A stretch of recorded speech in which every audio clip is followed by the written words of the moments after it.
Hello my YouTube friends, and welcome back to my adventure channel. I just landed here at the Ninoy Aquino International Airport Terminal 3, and it is still very early in the morning. I am now rushing through the immigration to get my Grab taxi going to the Victory Bus Liner Terminal in EDSA, which is located in the urban town of Pasay, to catch the next bus to Subic Bay and meet up with my relatives who are living here in the Philippines. I have to admit that I had a rather turbulent 2 weeks behind me. First finishing my 6th season adventure in Sri Lanka and then flying to Taiwan and landing in Taipei right into the middle of Typhoon Gami, which also wreaked severe damage here in the Philippines. So after my rather extraordinary and stormy exciting Taipei week of Season 7, I am finally back in the Philippines and completely ready to explore the exciting northern parts of this beautiful country for this new Season 8. To be precise, this time I will attempt to ride the Northern Luzon Loop, which is famous for its rugged provinces that are blessed with cooling mountain peaks that are ranging from 1,500 meters and up to the breathtaking height of 2,500 meters and above. These mountains are still largely covered by densely rich and thick tropical rainforests, evergreen pine trees, as well as lush rice terraces that are leveling out into beautiful beaches and valleys that are still in pristine conditions. And all of this is well away from the hustle and bustle of the over-tourism that plagues many of the more famous destinations located further down south here in the Philippines archipelagos.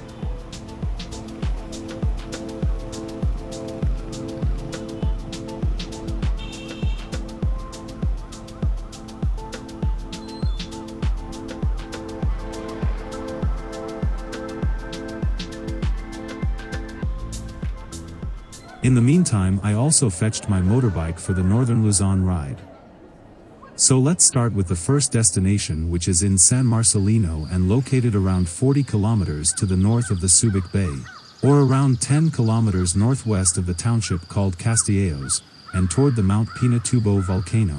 From there we shall go up to the San Rafael viewpoint and the town of Aglao, and further onwards to the small village of Buhan on the Mapanuepe Lake, where the small flooded Santa Barbara Chapel is located.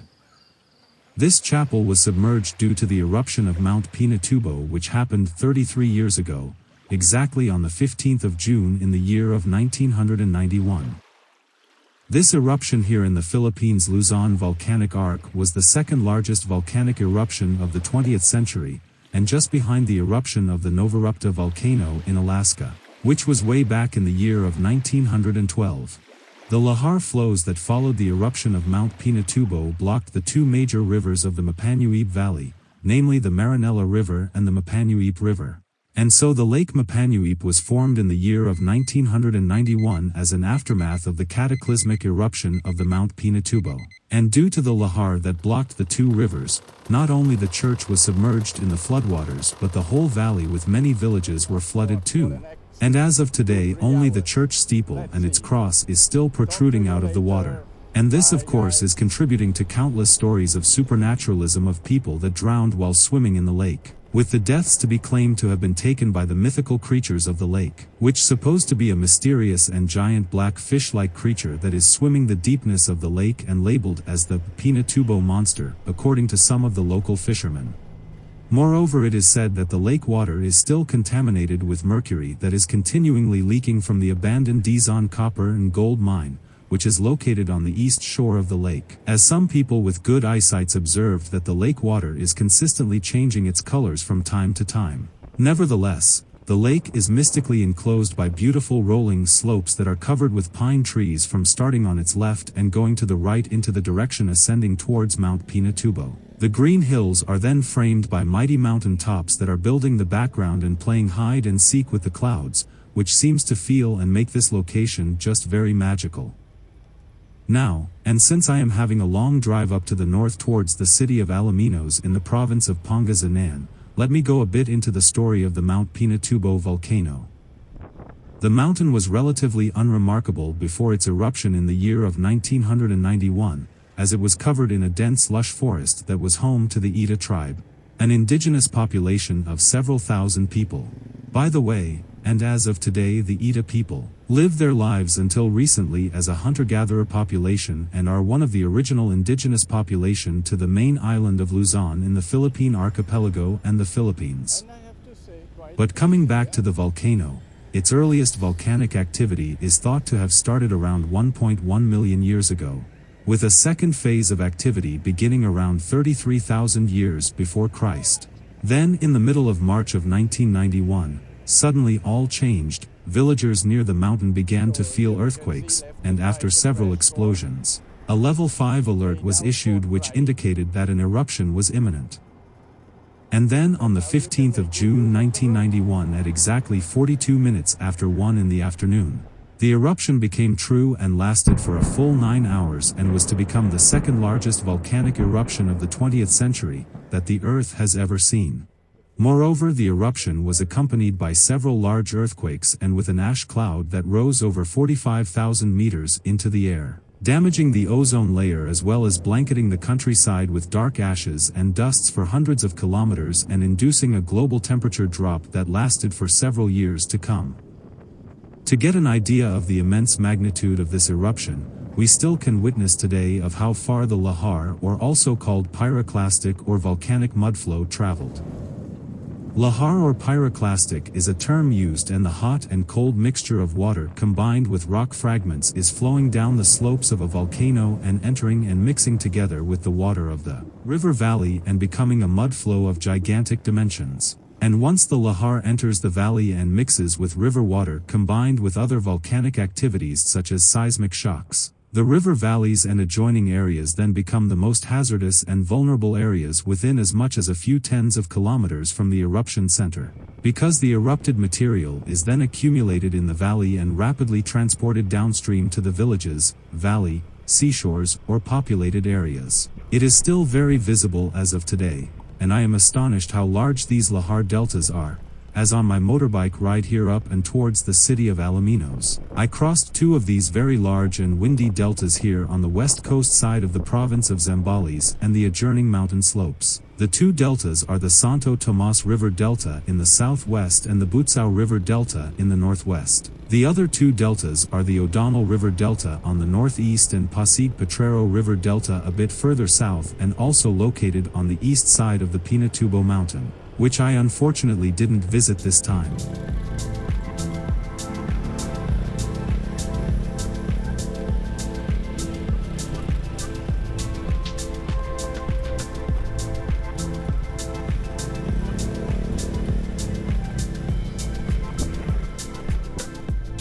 Now enough of the volcanic talks and let's enjoy the ride from here in Zambales province up to the city of Alaminos in the Pangasinan province, which is actually my first part of this Luzon North adventure, and for this, I dived a bit into its culture and history so that I can get a rough idea of what I am dealing with here in the Zambales province.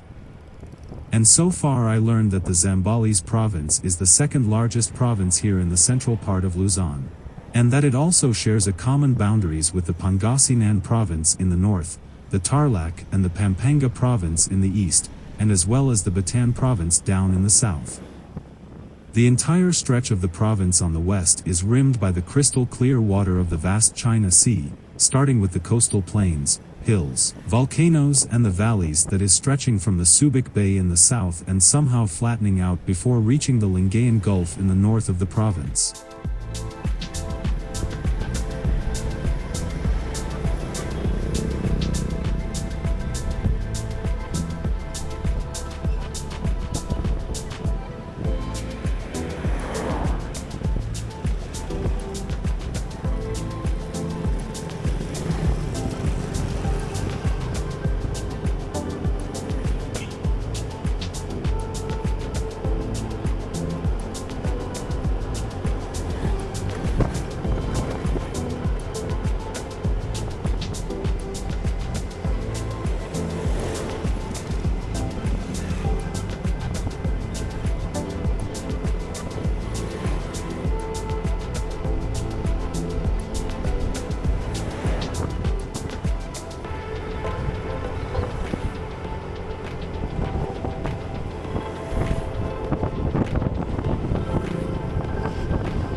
Going a bit back in its history. It was the Spanish led by Juan de Salcedo in the year of 1572 which in the modern history of the Philippines first explored this area during this period of time. Landing with his ship off the Cape of Bolinao, which is now part of the Pangasinan province, I learned that he and his men liberated a Zambal chieftain and his followers from a Chinese pirate ship, an act that gained him and his crew an immense amount of goodwill and the friendship of the natives people here too. The Spaniards then helped to organize the province, and among the earliest towns that were founded was the city of Subic and the town of Botolan in 1572. Later in 1607, the city of Masinloc was founded, then in 1611 the town of Iba was established. And last but not least in the year of 1612 the city of Santa Cruz was set up.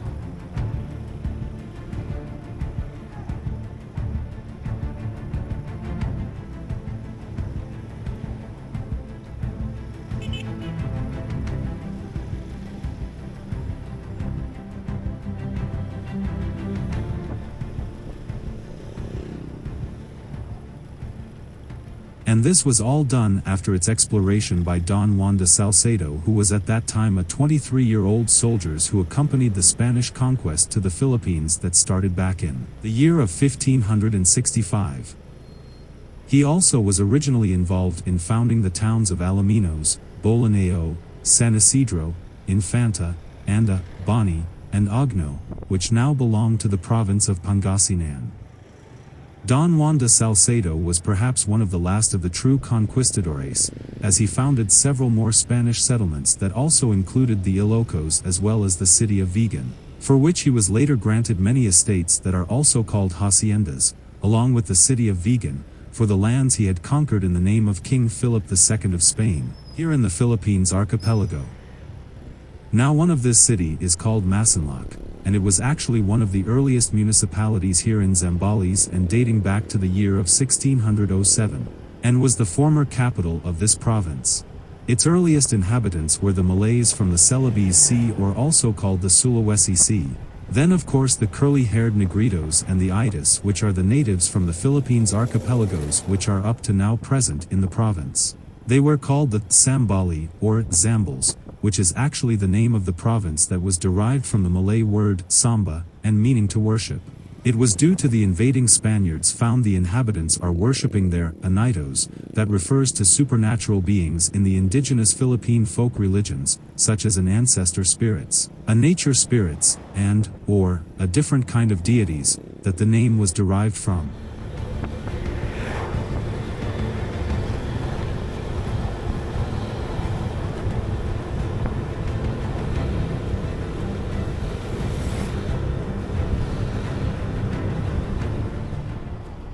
It is also interesting to note that the province of Zambales was originally a two-partition province, one in the southern area of Pampanga and the other one in the northern area from Pangasinan.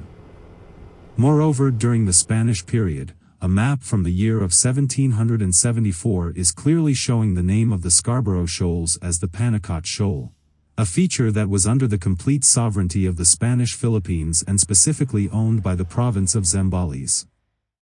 The shoal's current name was chosen by Captain Philip Dauvergne, whose East India Company vessel, the East Indiaman Scarborough, briefly grounded on one of the rocks on the 12th of September in the year of 1784, before continuing his journey and sailing on to China. When the Philippines was granted independence in the 19th and 20th century, the Scarborough Shoal was passed by the colonial governments to the Sovereign Republic of the Philippines. The standoff with China in the year of 2012 over the Scarborough Shoal led to a situation where access to the shoal was restricted by the People's Republic of China, which in 2016, following a meeting between the Philippine president and his China counterparts, was lifted and China allowed the Filipino fishermen to access the shoals for their fishing endeavors once again. However, as of today, the situation around the Scarborough Shoal is not getting any easier, and it is now claimed not only by the Philippines and China, but also by Taiwan.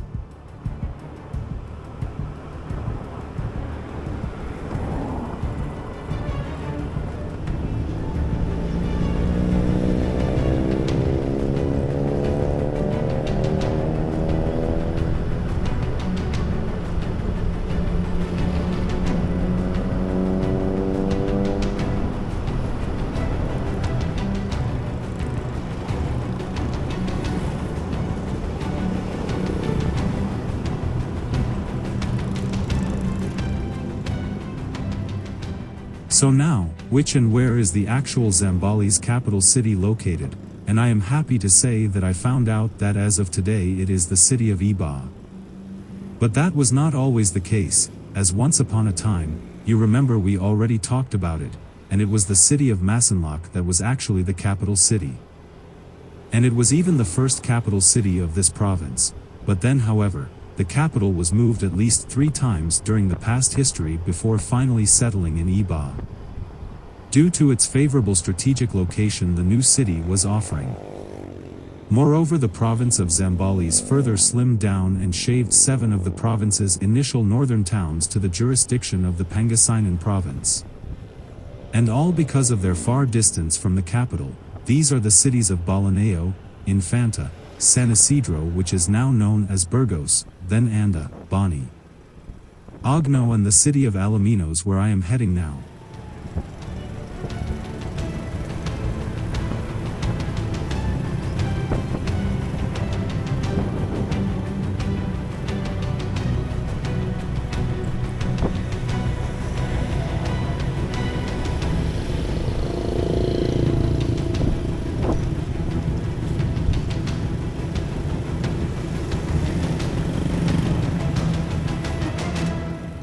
I just reached Santa Cruz, which means that I have around 2.5 hours more to go for the approximately 80 kilometers before arriving on my final destination of today in Alaminos.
And by now I firmly entered the region of Ilocos and the province of Pangasinan, which is a truly interesting province, as way back in the 16th century, Pangasinan was called the Port of Japan by the Spanish, because the locals wore native apparel similar to other maritime Southeast Asian ethnic groups in addition to Japanese and Chinese silks and cotton garments, which even the common people were wearing.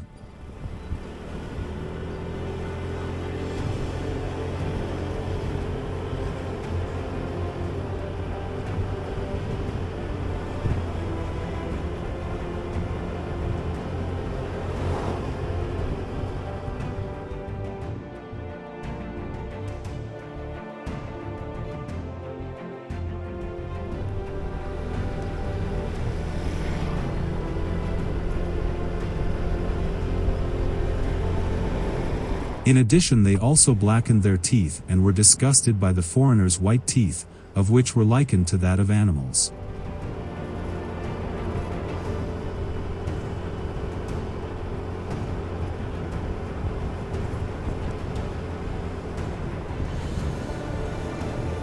Furthermore, they used porcelain jars typical of Japanese and Chinese households, and made use of Japanese-style gunpowder and weapons that were encountered in the naval battles in this area. So all in all, this was already at that time a very frequently visited trading place for exchanging goods, with traders coming in from all over Asia to trade primarily for gold and slaves, but also for deerskins, civet and other local products.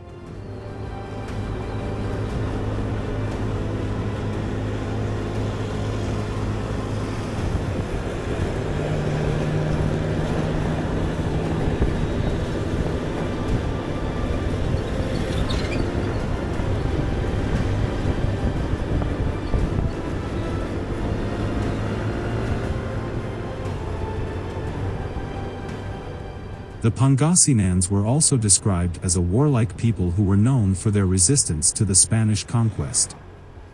Bishop Domingo Salazar described the Pangasinans as the fiercest and cruelest people in the land, as they were untouched by Christianity, but like Christians they used vintage wine in small quantities for sacramental practices.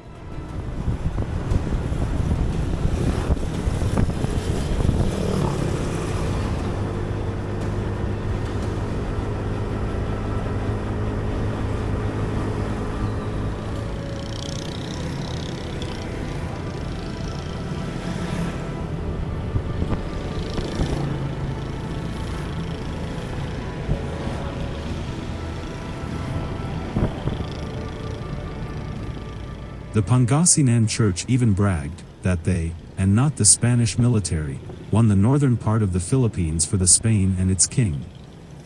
Additionally, they were also known to take defeated Sambal, Ita and Negrito prisoners of war, and sell them as slaves for good gold and other valuables to Chinese traders. But more on the culture and history of Pangasinans in my next episode of my Northern Luzon adventure.